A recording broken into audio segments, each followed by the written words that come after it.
No, the house behind us that you see, the gray house, is the house in which 7 children were located inside that were deceased. There was an additional deceased child that looked like he had tried to escape the residence out the back on the roof.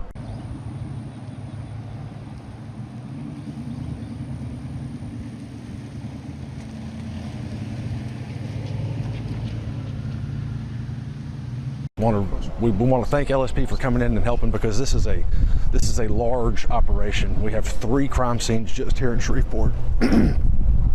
One of them is incredibly gruesome in nature, and it's going to take several hours to process.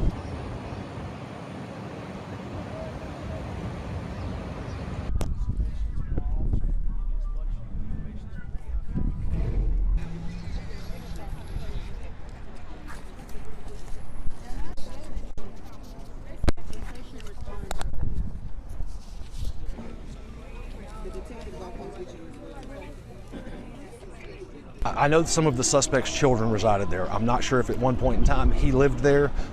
We're working to put all of that together right now, because between the house on Harrison Street and these residences here, we know he had ties to both residences, whether that was romantic relationships or kin. We're working to put all that information together. Now, from that point, we were able to determine that the offender in that case did a carjacking on a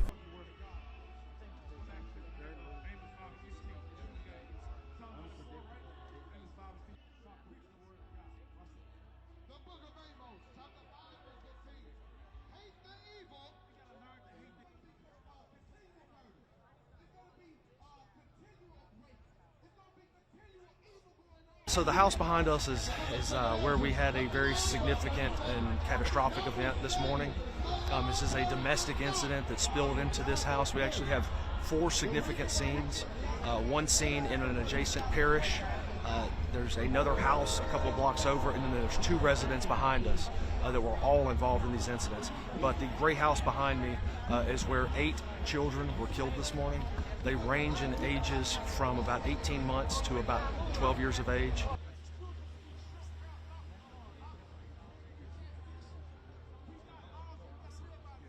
We were contacted for the shooting. Our officers responded, located the scene, located the 8 individuals, the children that were dead, and they tried to provide aid where they could, but ultimately were unable to save any of them. There was a child that jumped off the roof. We were able to get him to a hospital, and he is expected to survive. There's also 2 adult females that were injured during this mass shooting. They are both in critical condition. We are hopeful that they will survive. One is significantly more critical than the other. So we are keeping their families in our thoughts and prayers. The suspect in this case, after doing this shooting, carjacked a vehicle just down the road at West 79th and Linwood. From there, that's where he fled the scene, and our officers were able to quickly locate that vehicle and ultimately chased it to a neighboring jurisdiction. At the end of that pursuit, the suspect exited the vehicle with a firearm, and ultimately our officers were forced to neutralize the suspect.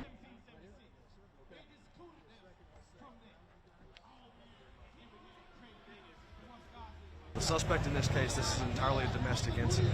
So the suspect shot the mother of the children first, then responded to this location and shot 8 children, 7 of which being his own. There was an additional child at this residence that was not akin to him.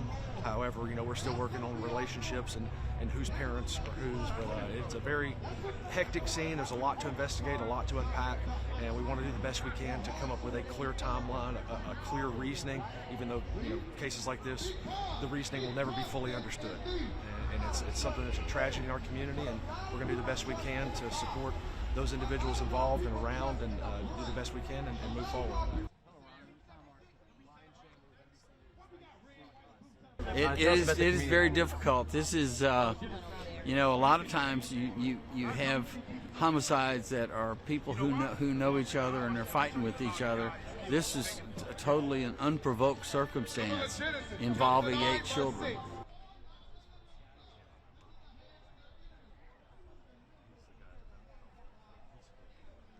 It lets you know that evil still exists in the world, and that we need to be fighting everything we can to overcome that evil with good, to shed light in the darkness.